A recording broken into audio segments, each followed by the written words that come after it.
नमस्कार, यूपी 9 बजे में आप सभी का स्वागत है। मैं हूं नीलू। करते हैं खबरों की शुरुआत। सबसे पहले खबर नोएडा से, जहां पर नोएडा पुलिस पर गंभीर आरोप लगे हैं और ये गंभीर आरोप पैसे के लेन देन को लगा है। बताया जा रहा है कि पैसे लेकर चोर गिरोह को छोड़ने का आरोप है पुलिस पर। एटीएम चोर गिरोह को छोड़ने का आरोप लगा है नोएडा पुलिस पर। 20 लाख की रिश्वतखोरी का आरोप है, जिसके बाद इन बदमाशों को छोड़ा गया। गाजियाबाद पुलिस ने चोरों को पकड़ा। पुलिस कमिश्नर ने जांच के आदेश अब इसको लेकर दिए हैं। गाजियाबाद पुलिस की जांच में खुलासा हुआ कि नोएडा पुलिस से सौदेबाजी का खुलासा, जिसमें पैसे लेकर बदमाशों को छोड़ने की बात सामने आई। चोरों ने छोड़ने के लिए सौदा किया था और वो भी 20 लाख का सौदा बताया जा रहा है। साथ ही एक कार लेने का भी पुलिस पर आरोप है। डीसीपी क्राइम अब इस पूरे मामले की छानबीन में जुट गया है। तो गाजियाबाद पुलिस ने बदमाशों को पकड़ा, लेकिन नोएडा पुलिस ने पैसे लेने के बाद इन बदमाशों को छोड़ा है, जिस पर अब जांच बिठा दी गई है। हिमांशु शुक्ला और अधिक जानकारी के साथ जुड़े हैं। हिमांशु, ये पूरा मामला है क्या और किस तरह से नोएडा पुलिस का नाम इसमें सामने आ रहा है? जी बिल्कुल, देखिए मैं आपको बता दूं कि सबसे पहले ये 3 महीने पुराना मामला है, जब आरोप लगाया गया कि इसी गिरोह को, ये एटीएम काट कर कैश लूटने वाला गिरोह, इसके 4 बदमाश थे और इनको आरोप यही है कि नोएडा पुलिस ने इनसे करीब करीब 20 लाख रुपए और एक कार लेकर इनको सौदेबाजी की और उसको छोड़ दिया गया। उसके बाद अब हाल ही में गाजियाबाद के इंदिरापुरम थाने की जो पुलिस है उसने इन्हें गिरफ्तार किया। खुलासे में जानकारी हुई क्योंकि जो सीसीटीवी फुटेज इंदिरापुरम थाने को लगी उसमें ये कार में थे और खुलासा इसी कार से हुआ कि जब पूछताछ की गई तो उन्होंने बताया कि ये कार जो है अपने छूटने के एवज में इन्होंने नोएडा पुलिस को दी थी और साथ ही कुछ कैश भी दिया था। तो इस पर जब जांच की गई तो ये मालूम पड़ा कि 3 महीने पहले का ये पूरा प्रकरण है। अब जब ये मामला बढ़ता हुआ देखा गया तो गौतम बुद्ध नगर के जो कमिश्नर हैं आलोक सिंह, उन्होंने जांच के आदेश दिए हैं और डीसीपी क्राइम इसकी जांच करेंगे। लेकिन कहीं ना कहीं ये छवि धूमिल करने वाला है अगर इस तरीके का कोई मामला है। और सबसे बड़ी बात, ये अब मामला ना सिर्फ नोएडा और गाजियाबाद तक सीमित है, क्योंकि अब ये मामला लखनऊ तक पहुंच गया, वहां से भी आदेश आए हैं।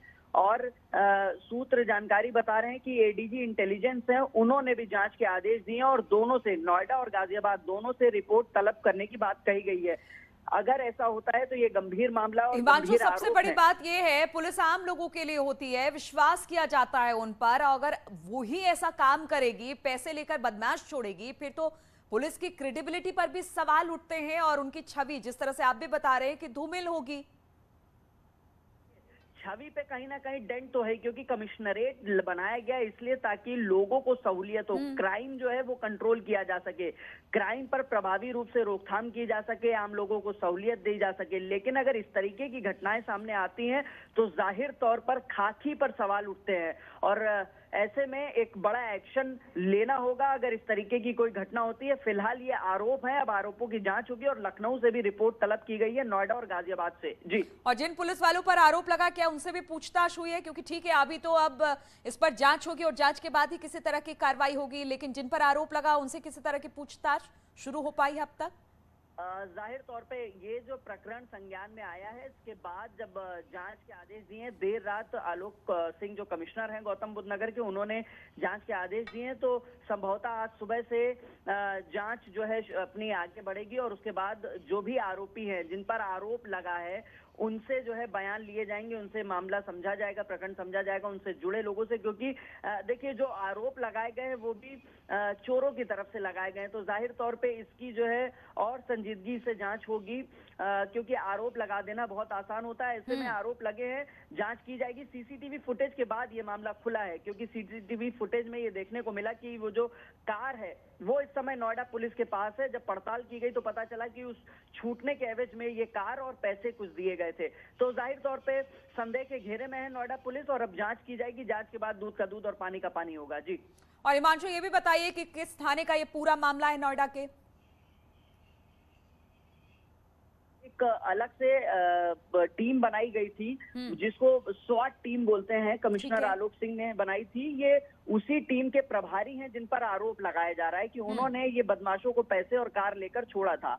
कोई थाने का, पर्टिकुलर थाने का मामला ठीक मामला है, तब तो खुला। अब बिल्कुल पुलिस पर कार्रवाई की बात हो रही है। हालांकि कहा यह जा रहा है कि जांच में जो भी तथ्य सामने आएंगे और उसी के हिसाब से इस पर फौरन कार्रवाई की जाएगी, क्योंकि ये मामला अब सिर्फ नोएडा का नहीं रह गया, बल्कि ये मामला अब लखनऊ तक चला गया है। बहुत बहुत शुक्रिया आपका हिमांशु, हमारे साथ जुड़ने के लिए।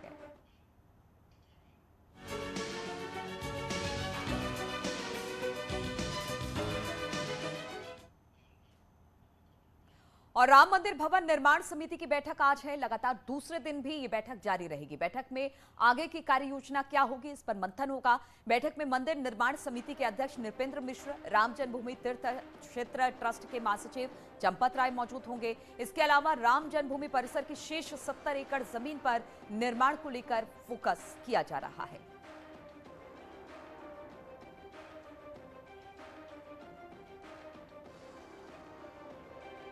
तो चंपत राय भी मौजूद होंगे। बैठक का दूसरा दिन है। राम मंदिर में किस तरह से इस कार्य में प्रगति होगी, किस तरह के उसके आसपास के एरिया को बसाया जाएगा, इस पर इस बैठक में काफी महत्वपूर्ण चर्चा होने वाली है। मंदिर निर्माण समिति की ये बैठक, जिसमें नृपेंद्र मिश्र भी शामिल होंगे।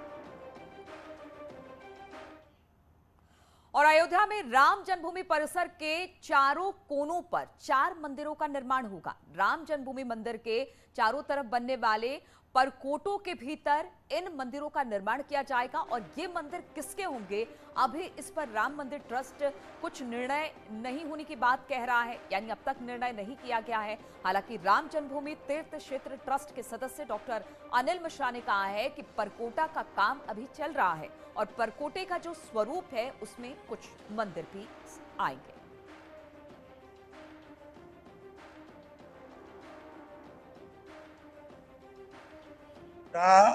का अभी फाइनल चर्चा चल रही है। परकोटे का जो स्वरूप है उसमें कुछ मंदिर भी आएंगे, लेकिन क्या होगा अभी उसमें बहुत डिटेलिंग नहीं हुई है। कौन कौन से मंदिर होंगे? अभी कुछ नहीं बता सकते। मंदिर बनेंगे शेप आकार, जैसे जैसे गवर्नर हाउस बनता है, बीच में सिक्योरिटी के लिए रहता है, जब मंदिर आकार बीच में चारों तरफ 4 मंदिरों के आकार रहेंगे। तो अब उसमें कौन से मंदिर होंगे ये अभी कोई चर्चा नहीं हुई। मंदिरों के आकार के चारों कोनों पर 4 मंदिरों का आकार परकोटे में निर्माण किया जा रहा है। तो जिस तरह से अयोध्या में राम मंदिर बन रहा है उसको लेकर बैठक चल रही है। आज बैठक का दूसरा दिन है। निमेश इस वक्त अयोध्या से हमारे साथ जुड़ गए हैं। निमेश, अगर आज की बात की जाए, इस बैठक की बात की जाए जो आज होने वाला है, उसमें खास तौर पर किन मुद्दों को उठाया जाएगा? क्योंकि हम लगातार देख रहे हैं कि किस तरह से निर्माण कार्य को आगे बढ़ाना है और किस तरह से आसपास के एरिया को बसाना है, खासतौर पर इस पर फोकस रहेगा। तो आज का फोकस क्या रहने वाला है? देखिए, आज जो बैठक का दूसरा दिन होगा बेहद अहम होगा। संपूर्ण 70 एकड़ के विस्तार को लेकर के आज बैठक में चर्चा होगी। जैसा कल ट्रस्ट के सदस्यों ने हम लोगों को बताया था कि फिलहाल परकोटा बनना हो, परकोटा में 4 विशेष तरीके के मंदिर चारों कोनों पर बनेंगे जो आकर्षण का केंद्र होंगे, उस पर मंथन हुआ था। और आज संपूर्ण 70 एकड़ विराजमान रामलला के गर्भगृह के अलावा जो 67 एकड़ का जो क्षेत्र है, टोटल 70 एकड़ पर आज विस्तार पर मंथन होगा। कहाँ क्या होगा, किस तरीके की तैयारी होगी, कहाँ पर फुलवारी होगी, कहाँ पर भगवान का मंदिर होगा, कहाँ गौशाला होगा, इस तरीके की तमाम कहाँ पर यात्रियों की सुविधाओं की व्यवस्थाएं की जाएंगी, इस पर आज अहम बैठक होगी। ये बैठक सर्किट हाउस में अब से कुछ देर बाद शुरू हो रही है। और जो सबसे अहम होगा, पहले तो आज एक बैठक में और भी मंथन होगा, क्योंकि रिटेनिंग वॉल जो जमीन के नीचे सरयू जी की जलधारा को रोकने का प्रयास है, उसके लिए काम होगा। उसके बाद परकोटा का निर्माण होगा, तो आज उस पर भी मंथन होगा। ट्रस्ट के सदस्य तथा भवन निर्माण समिति के चेयरमैन नृपेंद्र मिश्रा जी यहाँ मौजूद हैं और वो आज इंजीनियरों के साथ इस विषय पर भी मंथन करेंगे।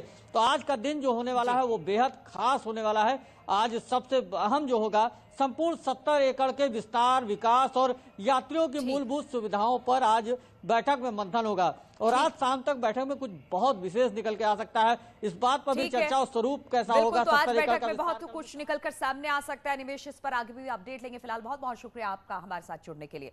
और राम जन्मभूमि का फैसला सुनाकर सुर्खियों में आए भारत के पूर्व मुख्य न्यायाधीश और मौजूदा समय में राज्यसभा सांसद रंजन गोगोई एक बार फिर से सुर्खियों में है। वाराणसी में एक बार कार्यक्रम में वो शामिल हुए जहां पर राम जन्मभूमि का फैसला उनका अपना नहीं था। उन्होंने कहा कि सुप्रीम कोर्ट का ये फैसला था। उन्होंने ये भी कहा कि फैसला धर्म के आधार पर नहीं बल्कि कानून के आधार पर लिया गया। रंजन गोगोई सोनारपुरा में एक मठ के निजी कार्यक्रम में बतौर मुख्य अतिथि शामिल हुए थे।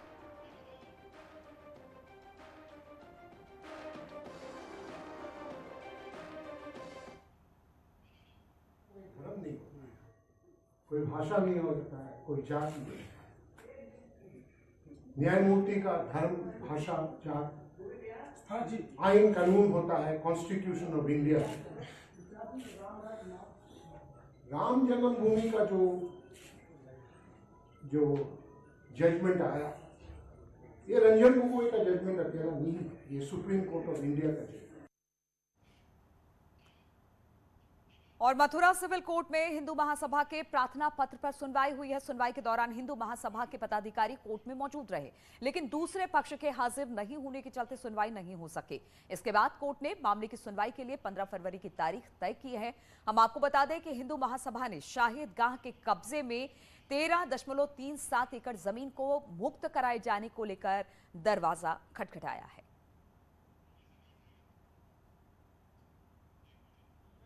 विपक्षीगण हाजिर नहीं हो पाए। अब अदालत ने दोबारा उनके सम्मन जारी कराने के लिए और हमको पैरवी करने के लिए आदेश पारित किए हैं और अब इस मुकदमे में 15/2/2022 सुनवाई के लिए नियुक्त कर दी गई है। अब इस मुकदमे की सुनवाई 15/2/2022 को न्यायालय सिविल सीनियर मथुरा में के न्यायालय में होगी। और मिशन 2022 को लेकर आज लखनऊ में बीजेपी की एक बड़ी बैठक होने जा रही है। बैठक में सीएम योगी, प्रदेश अध्यक्ष स्वतंत्र देव सिंह और प्रदेश प्रभारी राधा मोहन सिंह मौजूद होंगे। इसमें विधानसभा चुनाव की तैयारियों पर चर्चा की जाएगी। इससे पहले सोमवार को भी बीजेपी कोर ग्रुप की बैठक हुई, जिसमें सीएम योगी, चुनाव प्रभारी धर्मेंद्र प्रधान, उत्तर प्रदेश प्रभारी राधा मोहन सिंह, प्रदेश अध्यक्ष स्वतंत्र देव सिंह और संगठन मंत्री सुनील बंसल भी शामिल हुए। बीजेपी कोर ग्रुप की इस बैठक में विधानसभा चुनाव 2022 को लेकर चर्चा हुई है और आज भी एक बैठक होने वाली है, जिसमें भी कहा जा रहा है कि महत्वपूर्ण चर्चा और कई मुद्दों पर बातचीत होगी।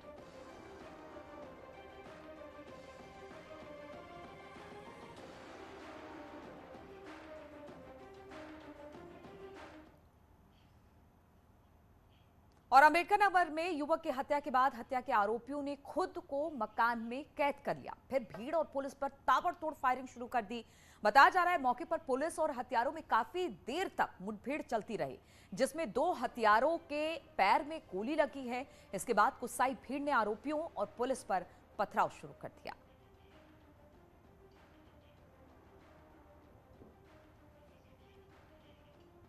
जमीनी विवाद था और आज किसी बात को लेकर के वो विवाद में ट्रिगर ऑफ हुआ, जिसको लेकर के राजेंद्र यादव के घर वालों ने फावड़े से अंकित यादव को अपने घर के सामने अटैक करके उसे मार डाला।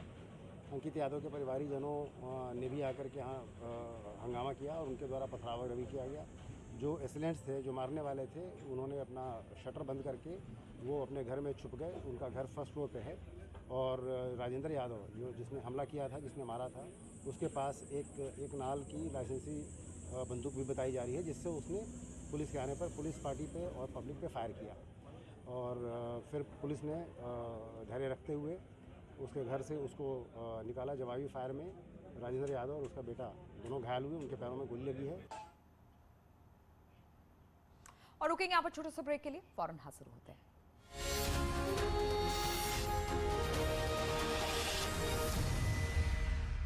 किनारे मिले